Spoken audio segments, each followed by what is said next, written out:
Welcome વિદ્યાર્થી મિત્રો. Chapter number 6 એમાં ઉદાહરણ નંબર પહેલું જોઈએ આપણે. તમને કીધું કે પ્રયોગ 6.2 છે એને આપણે ધ્યાનમાં લેવાનું છે.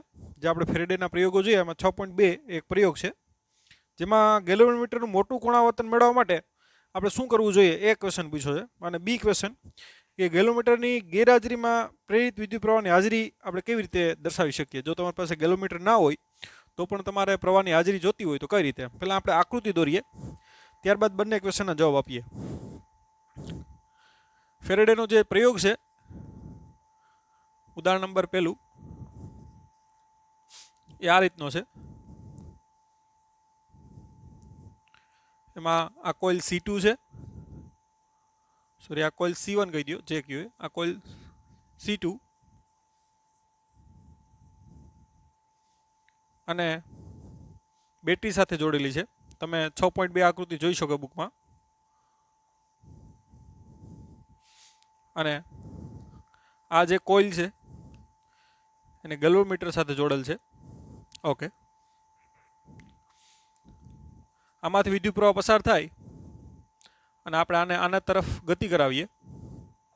માનો કે પ્રવાહ સમઘડીમાં છે તો આ બાજુ n હશે, એટલે ક્ષેત્રરેખાઓ આ રીતે બહાર નીકળતી હોય અને જે C2 માંથી પાસ થાય. અને આપણે ખ્યાલ છે કે આ જો ક્ષેત્રરેખાઓમાં ગુજરું આ રીતે ગતિ કરાવશું આ ગુચડાને, તો ક્ષેત્રરેખાઓની સંખ્યામાં શું થાય? વધારો થાય. એટલે કે ચુંબકીય ફ્લક્સમાં શું થાય? ફેરફાર થાય. અને આમાં EMF એટલે કે પ્રવાહ પ્રેરિત થાય. અને આ પ્રવાહ છે એ પ્રવાહને ટૂંકમાં વધારવું હોય, એટલે ગેલ્વેનોમીટરનું કોણાવર્તન વધારવું હોય, એટલે કે આમાં જે પ્રેરિત પ્રવાહ થાય એનું મૂલ્ય વધારવું હોય તો શું કરવું જોઈએ એમ એ ક્વેશ્ચન પહેલાં પૂછ્યો છે તમને. તો પહેલાં તો આ ગતિ તો કરાવવાનું જ છે, એ તો થાય જ છે પ્રયોગ 6.2માં. બરાબર, તમારે આ પ્રવાહ અહીંયા પ્રેરિત કરવા માટે ગેલ્વેનોમીટરમાં વધારે તમારે શું કરવું જોઈએ? તો એના માટે તમે શું કરી શકો કે ભાઈ C2 નો છે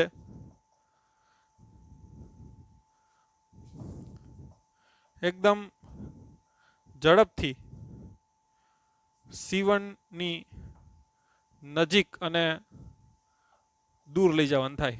એકદમ ફાસ્ટલી ટૂંકમાં નજીક લઈ જાઓ અને દૂર લઈ જાઓ, નજીક લઈ જાઓ દૂર લઈ જાઓ, તો ફ્લક્સમાં ઓછા સમયમાં ફ્લક્સમાં કેવો ફેરફાર થાય? વધારે. અને આપણે ફેરેડેનો નિયમ ખબર છે કે જે પ્રેરિત EMF એટલે કે પ્રવાહ પ્રેરિત થાય એ કેટલો હોય? ΔΦ/ΔT. તો એકદમ ફાસ્ટ ટૂંકમાં એને નજીક લઈ જાઓ તો ઓછા સમયમાં, સમય ઓછો લાગશે, તો પ્રેરિત EMF કેવું થાય? વધારે. અને EMF એટલે ખબર છે IR. તો EMF વધારે પ્રેરિત થાય એનો મતલબ કે પ્રવાહ પણ કેવો પ્રેરિત થશે? વધારે. તો પહેલું સ્ટેપ શું લઈ શકો તમે? તો C1 ને એકદમ ઝડપથી અને એકદમ ઝડપથી નજીક અને દૂર લઈ જાઓ, તો એને કારણે ગેલ્વેનોમીટરનું કોણાવર્તન છે એ વધારી શકાય. પછી બીજું શું કરી શકો તમે કે આનું જે ચુંબકીય ક્ષેત્ર છે એ વધારીને પણ એ કરી શકાય. કારણ કે જો ચુંબકીય ક્ષેત્ર વધારો તો ક્ષેત્રરેખાઓની સંખ્યા વધે હજી. તો આ ચુંબકીય ક્ષેત્ર આનું વધારવું હોય ને તો આમાં શું કરી શકો કે આની અંદર નરમ લોખંડનો સળિયો રાખી શકો. અંદર શું રાખી શકો? એની અંદર નરમ લોખંડનો સળિયો. કારણ કે નરમ લોખંડનો સળિયો રાખો તો એક પ્રકારનો સોલોનોઇડ છે. અને સોલોનોઇડને કારણે ખબર છે આપણે જો શૂન્યાવકાશ હોય તો μ0 ni થાય. અને જો શૂન્યાવકાશ ના હોય અને એની જગ્યાએ એને ટૂંકમાં સળિયો રાખી દો ત્યાં અંદર, તો આપણે ખબર છે કે સળિયાની અહીંયા શૂન્યાવકાશ હોય તો શૂન્યાવકાશ સાથે હવા હોય તો μ0 આવે. અને અંદર જો લોખંડનો સળિયો રાખી દો, નરમ લોખંડનો સળિયો, ચેપ્ટર નંબર 5માં આપણે ભણી ગયા, તો શું આવે? મ્યુ ખાલી ni આવે. અને મ્યુ એટલે શું થાય? μ0 μr ni. અને લોખંડની જે μr છે એ દાખલા કે 10,000 થી 1,000 થી લઈને લાખ સુધીની વચ્ચે હોઈ શકે. દાખલા કે એ 20,000 હોય તો એનું ચુંબકીય ક્ષેત્ર 20,000 ગણું થઈ જાય. અને 20,000 ગણું થઈ જાય તો ક્ષેત્રરેખાઓની સંખ્યામાં વધારો થઈ જાય. એટલે ફ્લક્સમાં ફેરફાર પહેલાં કરતાં કેવો મળે? વધારે મળે. એટલે EMF એ રીતે વધારે મળે. તો બીજું સ્ટેપ તમે શું લઈ શકો કે જે કોઇલ જે તમારી C2 છે આ એની અંદર ટૂંકમાં નરમ લોખંડનો શું મૂકી દો? સળિયો મૂકી દો.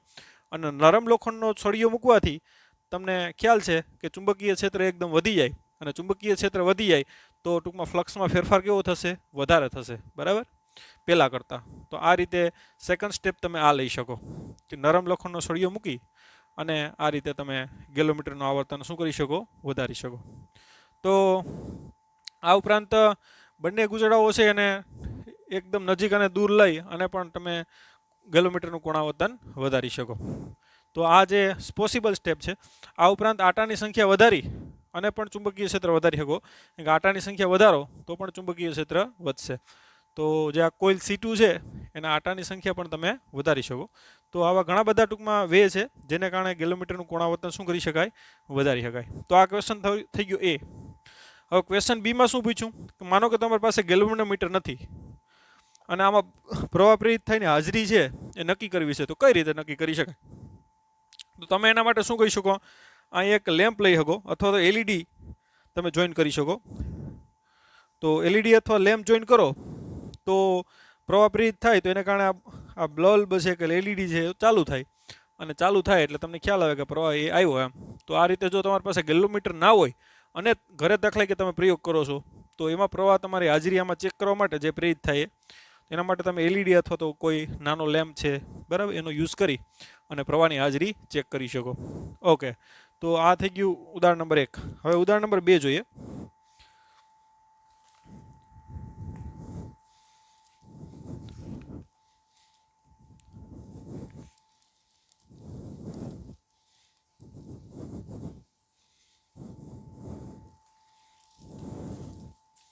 ઉદાહરણ નંબર 2 માં કીધું કે 10 સેન્ટીમીટર બાજુવાળું અને 0.5 અવરોધ ધરાવતી એક ચોરસ લૂપ પૂર્વ પશ્ચિમ સમતલમાં ઊભી રાખેલ છે. ત્યાં આપજો, આ પૂર્વ કહી દો, આ પશ્ચિમ કહી દો. આ પૂર્વ પશ્ચિમ સમતલ જ છે, ધ્યાન આપજો. અને આ સમતલમાં ટૂંકમાં એને આવી રીતે એક લૂપ છે એ ઊભું રાખેલ છે, આ રીતે ચોરસ લૂપ છે. ઓકે, અને એ લૂપ છે એની લંબાઈ, ચોરસ લૂપ છે એની લંબાઈ કેટલી છે, 10 સેન્ટીમીટર. ઓકે, અને આ લૂપનો જે અવરોધ છે એ R બરાબર 0.5 ઓહમ છે. આ લૂપ છે એ ચોરસ છે અને એની જે લંબાઈ છે 10 સેન્ટીમીટર અને અવરોધ છે લૂપનો એ 0.5 ઓહમ છે. ઓકે, હવે 0.1 ટેસ્લાનું ચુંબકીય ક્ષેત્ર છે એ ઉત્તર પૂર્વ દિશામાં લાગુ પડેલ છે. ચુંબકીય ક્ષેત્ર B 0.1 ટેસ્લા જેટલું એ ઉત્તર પૂર્વમાં લાગુ પડેલ છે. ઓકે, અને આ ચુંબકીય ક્ષેત્ર છે ને 0.7 સેકન્ડમાં અચળ દરથી ઘટીને શૂન્ય થઈ જાય એમ. એટલે સમયગાળો 0.7 સેકન્ડ છે એમાં ચુંબકીય ક્ષેત્ર પહેલાં B1 છે અને 0.7 સેકન્ડ પછી જે B2 છે એ કેવું થઈ જાય, તો કે શૂન્ય થઈ જાય છે. ઓકે, તો આ અંતરાલમાં જે ઈએમએફ પ્રેરિત થાય કે ફ્લક્સ છે એમાં બદલાય છે. કે ચુંબકીય ક્ષેત્ર બદલાય, ચુંબકીય ક્ષેત્ર 0.1 ટેસ્લાથી 0 થાય તો એના માટે ફ્લક્સમાં ફેરફાર થાય અને આના ગૂંચળામાં જે છે ઈએમએફ પ્રેરિત થાય અને પ્રેરિત ઈએમએફ અને એને કારણે જે પ્રવાહ પ્રેરિત થાય એ પણ મેળવવાનો છે. ઓકે, અહીંયા ધ્યાન આપજો પહેલાં ખાસ. અહીંયા ચુંબકીય ક્ષેત્ર છે એ આ રીતનું છે. માનો કે આ પૂર્વ પશ્ચિમ સમતલ છે, એમાં લૂપ આવી રીતે ઊભું રાખ્યું. આ બાજુ શું થાય, તમારી બાજુ શું થાય, ધ્યાન આપજો. પૂર્વ પશ્ચિમ, આ ઉત્તર અને આ થાય દક્ષિણ, બરાબર.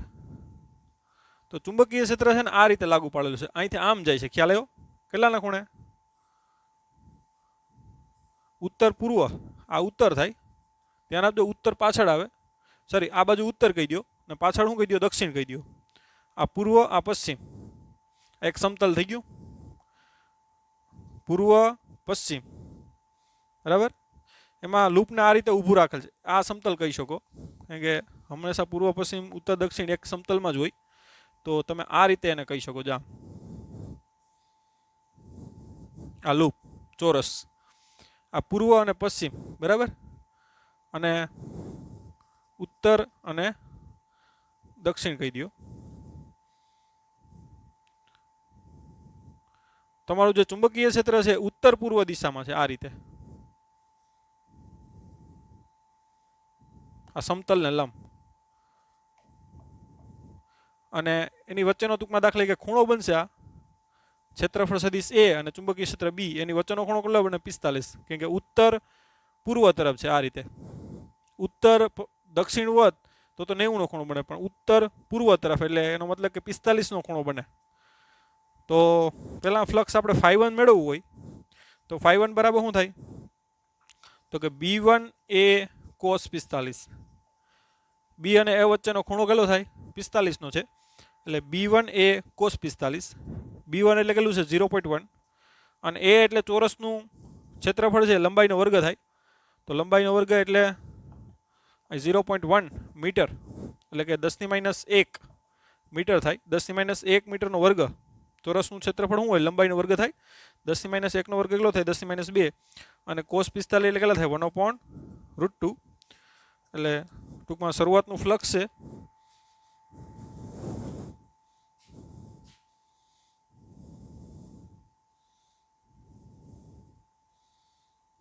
એ આવશે 0.07 0.0707 into 10⁻³ એટલે કે 7.07 into 10⁻5 સોરી અહીં 10⁻². એટલે આ પોઈન્ટ અહીંયા લઈ જાઓ તો કેટલો આવશે? 10⁻4 વેબર. એટલે શરૂઆતમાં ફ્લક્સ આટલું હશે. હવે 0.7 સેકન્ડમાં એનું જે ચુંબકીય ક્ષેત્ર છે ઘટીને શૂન્ય થઈ જાય અચળ દરથી. એટલે અંતિમ ફ્લક્સ φ2 કહી દો તો φ2 બરાબર શું થાય? તો કે B2 A cos 45. હવે B2 0 છે એટલે φ2 કેવું થઈ જાય? 0. એટલે ફ્લક્સમાં આવી રીતે ફેરફાર થાય તો EMF પ્રેરિત થાય. અને ફેરેડેના નિયમ અનુસાર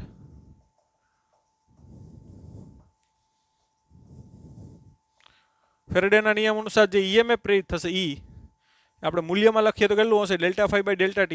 આ માઇનસ નિશાની જે લેન્સની છે આપણે અવગણેલ છે. એટલે ફ્લક્સ φ2 માઇનસ φ1 ના છેદમાં ΔT.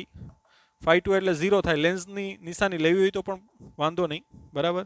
માઇનસ માઇનસ ઉડી જાય, બાકી લેન્સની નિશાની માઇનસ છે એ અવગણતા પણ હોય. ફ્લક્સ અંતિમ ફ્લક્સ 0, પ્રારંભિક કેટલું છે? 7.07 × 10⁻7.07 10⁻4 અપોન એના માટે જે સમયગાળો લાગે કેટલો લાગે છે? તો કે 0.7 નો. ઓકે, તો 7.07 ડિવાઈડ બાય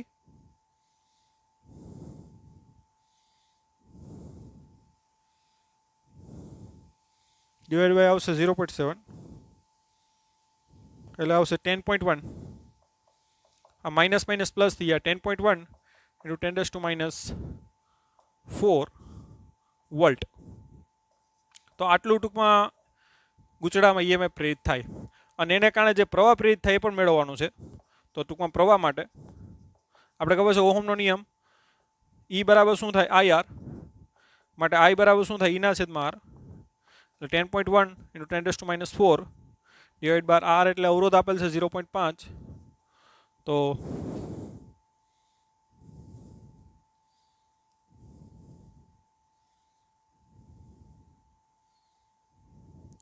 10.1 ડિવાઈડ બાય 0.5 તે આવશે 20.2 ગુણ્યા 10⁻4 એમ્પિયર, અથવા તો 2.02 10⁻3 આવે એટલે શું આવશે? મિલી એમ્પિયર. તો આ રીતે ગૂંચળામાં પ્રેરિત થતું EMF અને એને આધારે જે પ્રવાહ થાય એ પણ આપણે મળી જાય. તો આ થઈ ગયું ઉદાહરણ નંબર 2. ઓકે, લખી લ્યો.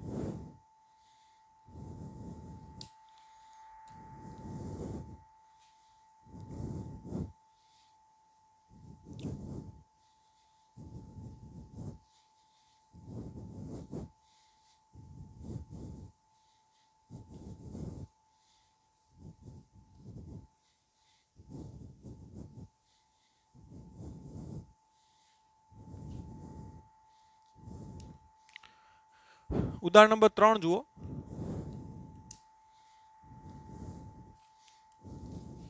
તમને કીધું કે 10 સેન્ટીમીટર ત્રિજ્યા અને 500 આટા વસ્તુ લખતા જ જઈએ. R બરાબર 10 સેન્ટીમીટર અને આટાની સંખ્યા n બરાબર કેટલા છે? 500. ઓકે, અને બે અવરોધ ધરાવતી એક ગોળાકાર ગૂંચળું છે. એનો અવરોધ છે એ 2 ઓહમ છે અને ગોળાકાર ગૂંચળું છે આવી રીતે. અને તેનું સમતલ પૃથ્વીના ચુંબકીય ક્ષેત્રને સમસિદ્ધ ઘટકને લંબ રહે તે રીતે મૂકવામાં આવ્યું છે અને 0.25 સેકન્ડમાં તેના જે ઉર્ધ્વ વ્યાસ છે એની સાથે 180નું ભ્રમણ કરવામાં આવે તો ઈએમએફ મેળવો અને એને કારણે પ્રવાહ મેળવો અને પૃથ્વીનો જે સમસિદ્ધ ઘટક છે ચુંબકીય ક્ષેત્રનો એ બી બરાબર એ 3 ગુણ્યા 10⁻⁵ થશે. ઓકે, રકમને આપણે આકૃતિ સ્વરૂપે દર્શાવીએ.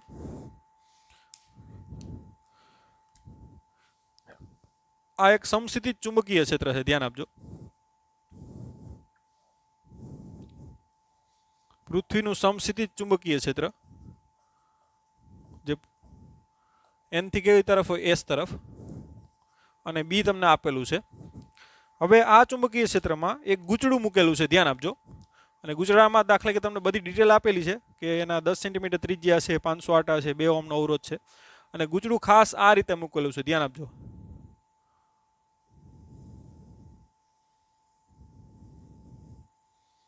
એનું જે સમતલ બને ને આવી રીતે મૂક્યું ગૂંચળું આ રીતે, બરાબર. અને એનું આ જે સમતલ બને છે એ ચુંબકીય ક્ષેત્રને કેવું છે, લંબ છે. એમ આ રીતે ગૂંચળું મૂકેલું છે, ખ્યાલ આવ્યો તમને? ઓકે, તો એનો મતલબ એ થાય કે એનો ક્ષેત્રફળનો સદિશ આ તરફ થાય અને બી પણ એ તરફ છે. તો ચુંબકીય ક્ષેત્ર અને ક્ષેત્રફળ વચ્ચેનો ખૂણો શરૂઆતમાં કેટલો છે 0. એટલે શરૂઆતનું એનું ફ્લક્સ φ1 આપણે મળી શકે અને ત્યારબાદ આ ગૂંચળું છે ને આ રીતે છે અને 180નું ભ્રમણ આપવામાં આવે. કેટલું? 180નું.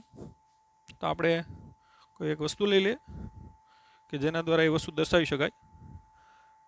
માનો કે વર્તુળાકાર ગૂંચળું જ છે, એ આ રીતે પડ્યું. 180નું ભ્રમણ એટલે જો આ 90 અને પાછું આમ થઈ જાય. જો આમ પડ્યું, આ 180નું ભ્રમણ થયું એટલે આ રીતે જ પાછું પડે. પણ ટૂંકમાં પછી બી અને એ વચ્ચેનો ખૂણો કેટલો થાય તો કે 180 થાય.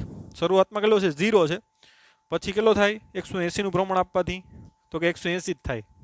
એટલે શરૂઆતનો ફ્લક્સ એટલે પ્રારંભિક ફ્લક્સ કરીએ આપણે φ1 એ બરાબર શું થાય તો કે બી એ cos 0. બી અને એ વચ્ચેનો ખૂણો કેટલો થાય તો કે 0 અને n આટા છે એટલે શું આવશે ગુણાકારમાં n, એટલે n બી એ cos 0 અથવા n અહીં ન મૂકો તો પણ ચાલે, પાછળથી મૂકીએ આપણે ઈએમએફમાં તો પણ ચાલશે. માટે ફ્લક્સ φ1 બી એટલે અહીંયા ચુંબકીય ક્ષેત્ર આપી દીધું 3 × 10⁻⁵ cos 0 1 થાય એટલે બી ઇન્ટુ શું આવશે πr², વર્તુળાકાર ગૂંચળું. પાય એટલે 3.14, આર એટલે અહીં ત્રિજ્યા આપેલી છે 10⁻1 મીટર એટલે એનો વર્ગ એટલે કેટલો આવશે 10⁻2 એટલે પાય જ રહેવા દઈએ આપણે. એટલે કેટલું થાય 3π × 10⁻6 વેબર. તો આવી ગયું પ્રારંભિક ફ્લક્સ. હવે 180નું ભ્રમણ થાય એટલે એનો અંતિમ ફ્લક્સ કહી દો. તો અંતિમ ફ્લક્સ φ2 બરાબર શું થાય બી એ કોસ, જ્યાં ચુંબકીય ક્ષેત્ર અને ક્ષેત્રફળ બદલાવાનું નથી પણ એની વચ્ચેનો ખૂણો કેટલો થઈ જાય 180નું ભ્રમણ કરો એટલે પાય એટલે કે 180નું થઈ જાય. એટલે ચુંબકીય ક્ષેત્ર 3 × 10⁻5 ટેસ્લા છે. ત્યાં આપજો અહીં 10⁻5 છે, 10⁻2 એટલે 10⁻ કેટલી આવશે 7 આવશે, બરાબર. 3 × 10⁻5 ઇન્ટુ પાય, આર એટલે 10⁻1નો વર્ગ 10⁻2 અને કોસ પાય કેટલા થાય -1 એટલે -3π × 10⁻ કેટલી થાય 7 વેબર. તો આવી ગયું અંતિમ ફ્લક્સ. ઓકે, અને આ ફ્લક્સ ફેરફાર થવા માટે જે લાગતો સમયગાળો છે એ તમને આપી દીધો કે 0.25 સેકન્ડ છે. આ ફ્લક્સ φ1 માંથી φ2 થવા માટે લાગતો સમય કેટલો છે 0.25 સેકન્ડ. તો આપેલ સમયગાળામાં ફ્લક્સમાં ફેરફાર થાય એટલે આપણે ખબર છે ફેરેડેના નિયમ અનુસાર ઈએમએફ પ્રેરિત થાય અને પ્રેરિત થતું જે ઈએમએફ છે એ ઈએમએફ આપણે ખબર છે E બરાબર -Δφ/શું થાય Δt અને n આટા હોય ગૂંચળાના તો ગુણાકારમાં n આવશે Δφ/Δt એટલે -n φ2 - φ1 ના છેદમાં Δt એટલે -n એટલે આટાની સંખ્યા 500 છે. φ2 એટલે કેટલા છે -3π × 10⁻7 -3π × 10⁻7 આ બાજુ લખું છું થોડુંક 500 માઇનસ 3 પાઈ ઇન્ટુ 10⁻⁷ માઇનસ 3 પાઈ ઇન્ટુ 10⁻⁷ ના છેદમાં કેટલા આવશે 0.25 એટલે 0.25 એટલે 1/4 એટલે ઉપર 4 આવી જાય એટલે કેટલા થાય 5 ચોક ને 20 એટલે 2000 500 ભાગ્યા 0.25 કરશો એટલે 2000 આવશે અને માઇનસ 3 પાઈ ઇન્ટુ પ્લસ 3 પાઈ કેટલા થાય 6 પાઈ એટલે માઇનસ કેટલા આવશે 6 પાઈ ઇન્ટુ 10⁻⁷ ઓકે તો એ આવશે 6 દુ ને 12 પાઈ માઇનસ માઇનસ પ્લસ થઈ જાય 12 પાઈ આ 3 મીંડા જાય એટલે કેટલા થઈ જાય 10⁻⁴ થાય એટલે 12 પાઈ ગુણ્યા 10⁻⁴ વોલ્ટ અને આપણે કેલ્સીથી કરી નાખીએ 12 પાઈ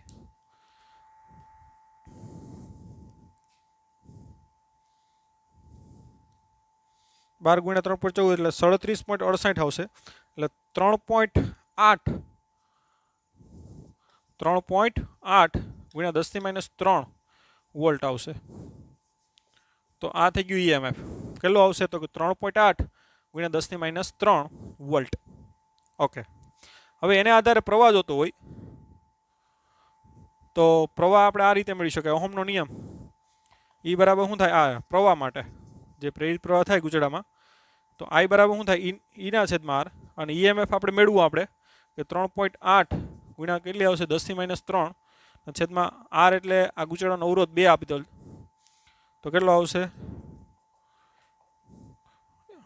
3.8 ભાગ્યા 2 એટલે 1.9 ગુણ્યા 10⁻³ એમ્પિયર અથવા તો 1.9 મિલી એમ્પિયર તો આ રીતે ટૂંકમાં પ્રેરિત પ્રવાહ પણ મેળવી શકાય તો આ થઈ ગયું ઉદાહરણ નંબર 3 લખી નાખો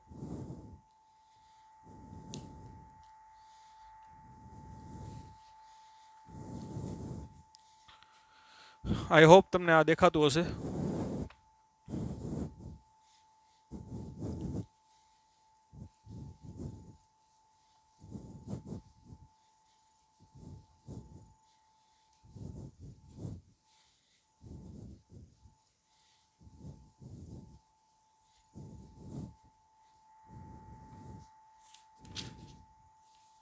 ઉદાહરણ નંબર 4 માં 3 આકૃતિ આપેલ છે અને 3 આકૃતિમાં પ્રેરિત વિદ્યુત પ્રવાહની દિશા તમારે મેળવવાની છે ચુંબકીય ક્ષેત્ર છે અંદર તરફ છે ધ્યાન આપજો ઉદાહરણ નંબર 4 ધ્યાનથી જોજો અહીંયા લેન્ઝના નિયમથી પ્રેરિત વિદ્યુત પ્રવાહની દિશા મેળવવાની છે એકદમ સિમ્પલ રીતે સમજવાનું છે ધ્યાન આપજો વ્યવસ્થિત ધ્યાન આપશો તો જ સમજાશે બાકી ઉપરથી જશે બધી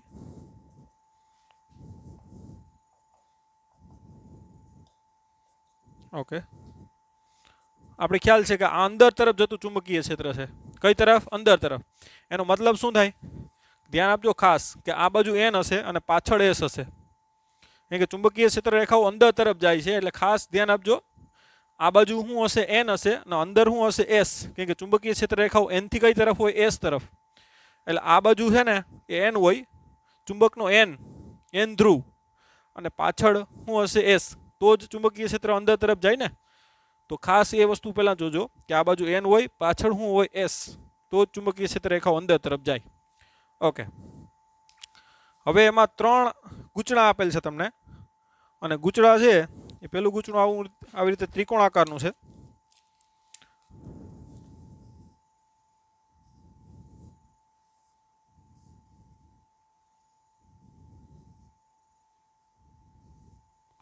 અને તમને એમાં ABC આ રીતે આપેલ છે A B અને આ C અને આ ગૂંચળું છે ને એ ચુંબકીય ક્ષેત્ર રેખાની ચુંબકીય ક્ષેત્રમાંથી બહાર નીકળે છે પછી આ એક લંબચોરસ ગૂંચળું છે આ રીતે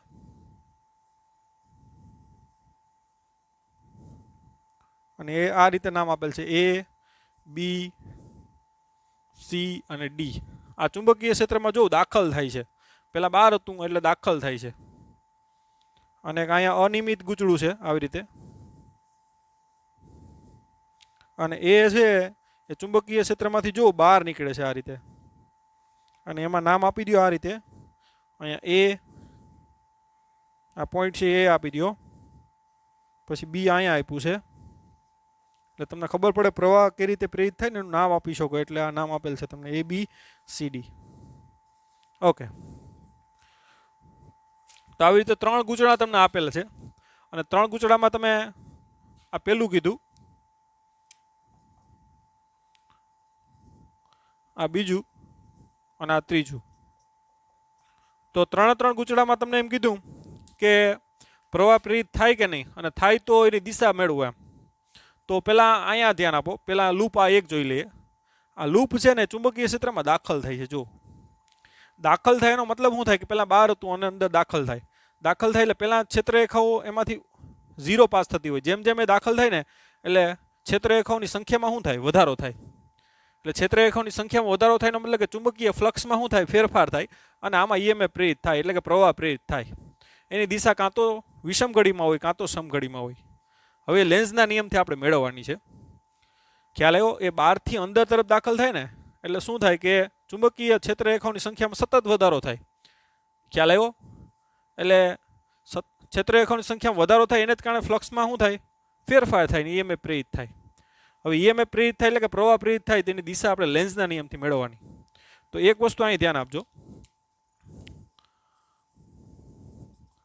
આપણે આ ગૂંચળું આવી રીતે હતું. આ બહારનો સાઈડ અંદરનો કહી દો. હવે આને આપણે નજીક લઈ જતા હતા તો સામેનો કયો ધ્રુવ થઈ જતો? તો N. કેમ કે NN વચ્ચે અપાકર્ષણ લાગે, એ જ રીતે કાર્ય કરવું પડે અને એ રીતે આ બાજુ N હોય તો આ બાજુ N થઈ જાય. એટલે ક્ષેત્રની સંખ્યામાં ટૂંકમાં નજીક આવે તો વધારો થાય ને, તો એ વધવા ન દે. એટલે આ બાજુ શું થઈ? N. તો N માંથી ક્ષેત્રરેખા બહાર નીકળે ને, એટલે ચુંબકીય ક્ષેત્ર વધે તો વધવા ન દે. એટલે આ બાજુ N હોય તો ખબર છે આપણે આ બાજુ પણ શું થઈ જાય? N થઈ જાય. હવે સેમ વસ્તુ અહીંયા એ જ થાય છે. ગૂંચળું છે એ ચુંબકીય ક્ષેત્રમાં દાખલ થાય એટલે શું થાય? તો કે ક્ષેત્રરેખાઓની સંખ્યામાં આ રીતે વધારો થાય. ટૂંકમાં ચુંબક આમ નજીક આવે ને એવી પરિસ્થિતિ છે અહીંયા એમ. એટલે ક્ષેત્રરેખાઓની સંખ્યામાં વધારો થાય ને એ આ ગૂંચળાને પસંદ નથી. જે ટૂંકમાં ગૂંચળામાં જે પ્રવાહ પ્રેરિત થાય ને એવો થાય કે જેને કારણે જે ક્ષેત્રરેખાઓની સંખ્યામાં વધે છે ને એ વધારો ના થાય. તો ટૂંકમાં તમારી સાઈડનું જે આ છે આ ગૂંચળું, એમાં N થાય કે S થાય? તો કે N થાય. શા માટે? કે આ બાજુ N હોય તો આ બાજુ N થાય તો આનમાંથી ક્ષેત્રરેખા બહાર નીકળે, આની દાખલ થતી હોય તો એકબીજાની સામે ટકરાય ને. ખ્યાલ આવ્યો? આના જેવી જ પરિસ્થિતિ એમ. ખ્યાલ આવ્યો કે નહીં? જો આમાં ક્ષેત્રરેખાઓની સંખ્યા વધે ને તો આ વધવાનો દે તો સામે પેદા કરે ને, એટલે જ આ N હોય તો અહીં N થાય. અને N કેવી રીતે થાય? ઉર્જા સંરક્ષણનો નિયમનું પાલન થાય એ રીતે આપણે જોયું હતું છે. તો એટલે આમ દાખલ થાય એટલે ક્ષેત્રરેખાઓની સંખ્યામાં વધારો થાય.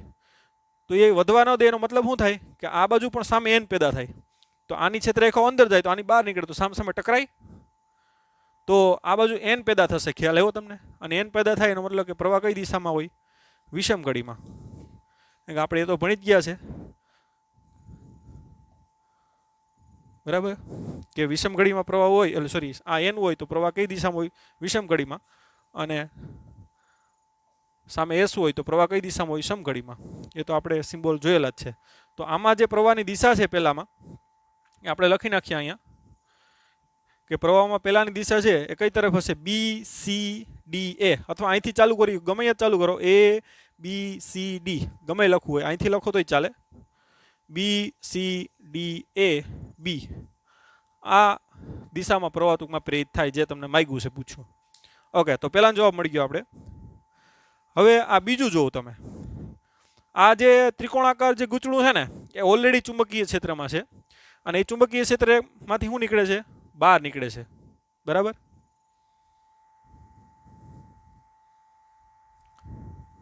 અને એ ચુંબકીય ક્ષેત્રમાંથી શું નીકળે છે? બહાર નીકળે છે. બહાર નીકળે એનો મતલબ શું થાય? કે આના જેવી પરિસ્થિતિ થાય એમ. બહાર નીકળે એટલે ચુંબકીય ક્ષેત્રરેખાઓની સંખ્યામાં ઘટાડો થાય એમ. આ N ચુંબક આમ લઈ જાઓ તો ક્ષેત્રરેખામાં ઘટાડો થાય, તો ઘટે તો ઘટવાનો દે તો સામે શું ઉત્પન્ન થઈ જાય? S. તો ક્ષેત્ર દાખલા કે આમાં ક્ષેત્રરેખાઓની સંખ્યા 1000 પાસ થાય તો બહાર નીકળે એમ 1000 માંથી 700 થાય, 600 થાય, 500 થાય. તો એ ઘટવા ના દે. ઘટવા ન દે એનો મતલબ કે અહીંયા શું પેદા થવું જોઈએ?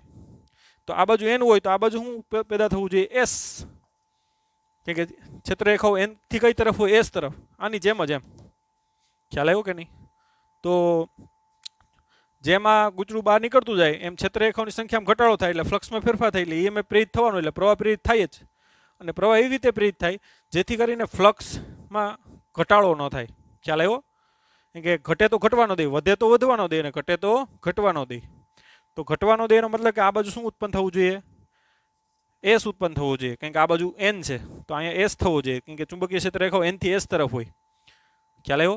એસ એને ખેંચે એમ તો ઘટે તો ઘટવા ના દે એ રીતે. એટલે ટૂંકમાં પ્રવાહ છે એ કઈ દિશામાં હશે? સમઘડીમાં. કે સામે એસ એનો મતલબ કે પ્રવાહ કઈ દિશામાં થાય? સમઘડીમાં થાય. અને પ્રવાહની દિશા છે એ તમે લખી શકો કઈ તરફ હશે? એ થી સી, સી થી બી અને બી થી એ. એટલે પ્રવાહ આ રીતે હશે એ સી બી એ. અહીંથી પણ લખી શકો પ્રવાહ બી એ સી અથવા તમે આમે લખી શકો. બરાબર? એ તમારે બુકમાં લખવું હોય એમ લખવું જરૂર નથી. આમ પણ લખી શકો બી થી ચાલુ કરીને બી એ સી બી. બરાબર? એ રીતે પણ લખી શકો. ઓકે, હવે આ ત્રીજું જુઓ. ત્રીજા ગુચડામાં સેમ કોની જેમ થાય? આની જેમ જ થાય છે.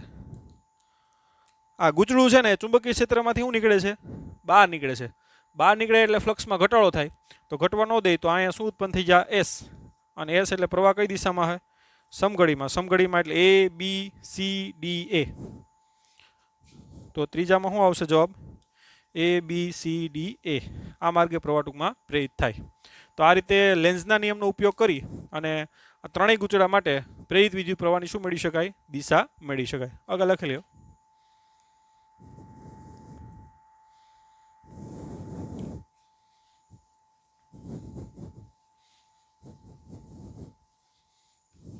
હવે લાસ્ટ ઉદાહરણ જુઓ આજનું. ઉદાહરણ નંબર 5. રકમ વાંચો બધા.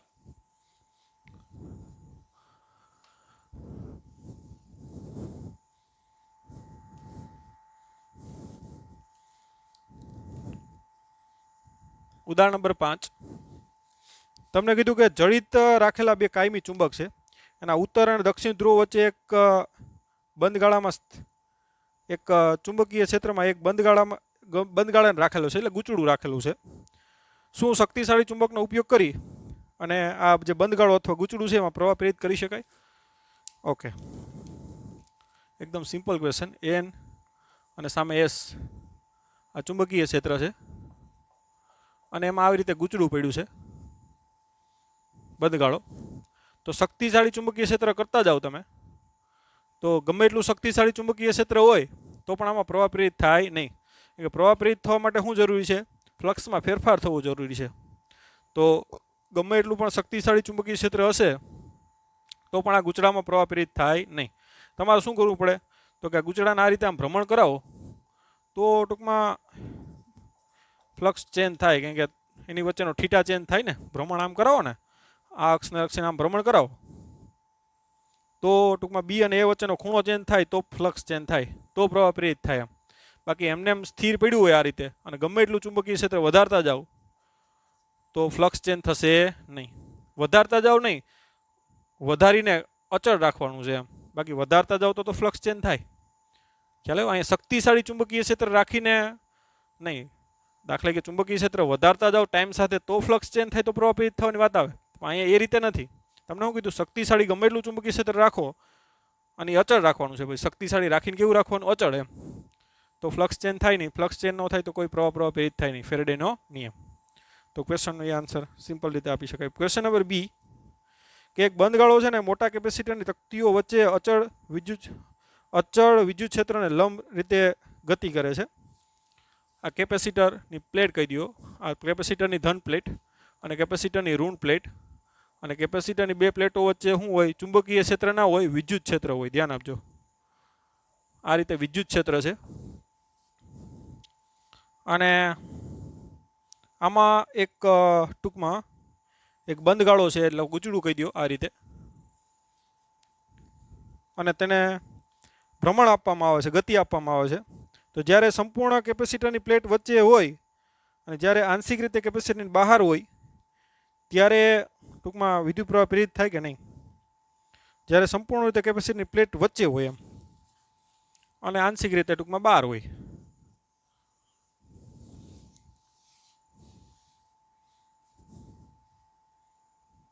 બરાબર. તો હવે ખાસ ધ્યાન આપજો. ટૂંકમાં અહીંયા અંદર ભ્રમણ કરાવે છે કે શું છે એ નથી આમાં, તે સંપૂર્ણ રીતે કે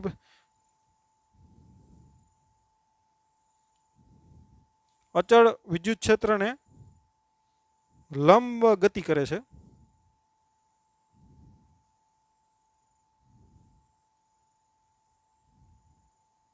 ઓકે, આવી રીતે લંબ ઉપર રાખેલ છે. ઓકે, હવે આ બંને કેસમાં ટૂંકમાં એમાં પ્રેરિત ઈએમએફ અથવા પ્રેરિત પ્રવાહ પ્રેરિત થાય કે નહીં. હવે આ ગતિ કરાવો, ધ્યાન આપ આ રીતે, તો માનો કે આમાં વિદ્યુત ફ્લક્સમાં ફેરફાર થાય છે. ગતિ કરાવો એટલે ફ્લક્સમાં ફેરફાર થાય. ફ્લક્સમાં ફેરફાર થાય એટલે ક્યાં ફ્લક્સમાં ફેરફાર થાય? અહીંયા વિદ્યુત ફ્લક્સમાં ફેરફાર થાય. પરંતુ આપણે ઈએમએફ પ્રેરિત કરવા માટે વિદ્યુત ફ્લક્સ નહીં પણ ચુંબકીય ફ્લક્સમાં શું થવું જોઈએ? ફેરફાર થવો જોઈએ. તો ટૂંકમાં આમાં ઈએમએફ પ્રેરિત થાય. તો ટૂંકમાં બંને કેસમાં એમ એ કાં તો અંદર હોય કાં તો આંશિક રીતે બહાર હોય, આ બંને કેસમાં ઈએમએફ પ્રેરિત થશે નહીં. શા માટે? એક અહીંયા વિદ્યુત ફ્લક્સમાં ફેરફાર થાય છે, તો વિદ્યુત ફ્લક્સથી એ ન થાય. સમય સાથે શું થવું જોઈએ? ચુંબકીય ફ્લક્સમાં ફેરફાર થવો જોઈએ, તો ઈએમએફ પ્રેરિત થાય. તો બંને કેસમાં ઈએમએફ પ્રેરિત થશે નહીં. તો એ આન્સર થઈ ગયો બી. હવે આન્સર ક્વેશ્ચન નંબર સી, એક લંબચોરસનો ગાળો છે ને એક વર્તુળાકાર ગાળો છે. સમાન ચુંબકીય ક્ષેત્રમાંથી એ બહાર તરફ મુક્ત વિસ્તારમાં વી વેગથી ગતિ કરે છે. તો ક્ષેત્ર પ્રદેશની બહાર તરફના માર્ગમાં કયા ગાળામાં તમે અપેક્ષા કરી શકો કે ઈએમએફ કેવું રહેશે? અચળ રહેશે. આ ક્ષેત્રના ગાળા એ સમતલને લંબ છે. એમ આ રીતે ચુંબકીય ક્ષેત્ર છે અંદર તરફ છે, ધ્યાન આપજો. એકદમ સિમ્પલ ક્વેશ્ચન. ને એમાંથી આવી રીતે લંબચોરસનો ગાળો છે એ ચુંબકીય ક્ષેત્રમાંથી બહાર નીકળે એટલે ફ્લક્સમાં શું થાય? તો ઘટાડો થાય, એટલે કે ફ્લક્સમાં ફેરફાર થાય, એટલે ઈએમએફ પ્રેરિત થાય આમાં. અને ઈએમએફ પ્રેરિત થાય ને, ધ્યાન આપજો, એને કારણે જે ટૂંકમાં ફ્લક્સમાં delta phi by delta T. હવે આ જે ગાળો બહાર નીકળે ને, તો ક્ષેત્રફળમાં સમય સાથે નિયમિત ટૂંકમાં ફેરફાર થાય, એટલે ફ્લક્સમાં ફેરફાર થાય ને એ નિયમિત થાય. એટલે ઈએમએફ કેવું હશે? અચળ હશે આના માટે, લંબચોરસ માટે. પરંતુ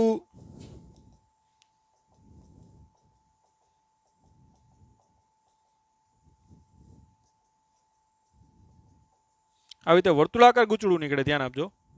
તો એનું જે ક્ષેત્રફળ છે એ નિયમિત નથી. જો આ ક્ષેત્રફળ ઓછું છે, એના કરતાં વધારે, એના કરતાં આ વધારે, એના કરતાં આ વધારે, એટલે ક્ષેત્રફળમાં વધારો થાય ને એ નિયમિત નથી.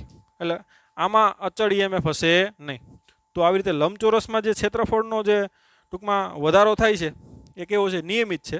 અથવા ક્ષેત્રફળમાં ફેરફાર થાય નિયમિત થાય, એટલે ફ્લક્સમાં ફેરફાર થાય નિયમિત થાય. તો ઈએમએફ અચળ હશે. કેમાં? લંબચોરસમાં. અને આમાં તમે જોઈ શકો કે આ ક્ષેત્રફળ એટલું વધે, પછી પાછું સમય સાથે એટલું વધે. તો આમાં ફ્લક્સમાં વધારો અથવા તો ઘટાડો થાય, નિયમિત નહીં થાય, અનિયમિત થાય.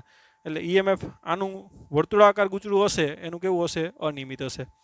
આનું નિયમિત હશે. ઓકે, તો એ ક્વેશ્ચન થઈ ગયો સી. હવે લાસ્ટ ક્વેશ્ચન ડી જુઓ, કે તમને બે ટૂંકમાં ચુંબક સામસામે ગતિ કરે છે અને એની વચ્ચે એક ગૂંચળું મૂકેલું છે અને ગૂંચળા સાથે કેપેસિટર જોડેલું છે અને કીધું કે કેપેસિટરની કઈ પ્લેટ ધન થાય અને કઈ પ્લેટ ઋણ થાય. ઓકે,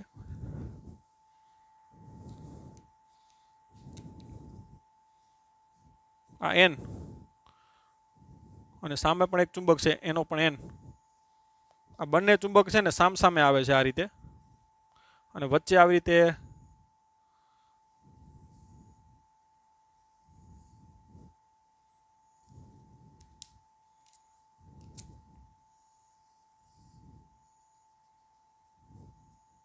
આ તમારી બાજુનો ભાગ છે, ધ્યાન આપજો. અને પાછળ બાજુનો ભાગ આ રીતે પડ્યું છે, બરાબર. અને અહીંયા એક કેપેસિટર જોડેલું છે. કેપેસિટરની આ પ્લેટનું નામ એ છે ને આ પ્લેટનું નામ બી છે. ઓકે, હવે બંને ચુંબકો સામે આવે એટલે શું થાય? તો આનું પણ ક્ષેત્રરેખાઓની સંખ્યા વધે, આની પણ વધે. એટલે શું થાય? તો ગૂંચળામાં ઈએમએફ શું થાય? પ્રેરિત થાય. સોરી, આ બાજુ એસ રાખેલ છે અને આ પણ સામે આવે છે, તો એની ક્ષેત્રરેખાઓ આને કારણે પણ વધશે અને આને કારણે પણ વધશે, બરાબર. એટલે આ બાજુ એન હોય તો સામે શું થઈ જાય? એન થઈ જાય, કારણ કે નજીક આવે તો આવવા ન દે ને, સામે એસ હોય તો એસ થઈ જાય. એટલે ગૂંચળાનો આ છેડો છે એન હોય, ધ્યાન આપજો, અને આ બાજુનો શું હશે? એસ હશે. તો આ બાજુ એન હોય એટલે મતલબ કે પ્રવાહ કઈ દિશામાં પ્રેરિત થાય? વિષમ કડીમાં, એમ આ રીતે. તો પ્રવાહ વિષમ કડીમાં પ્રેરિત થાય મતલબ કે એ પ્લેટ છે એ કેવી થાય? ધન થાય.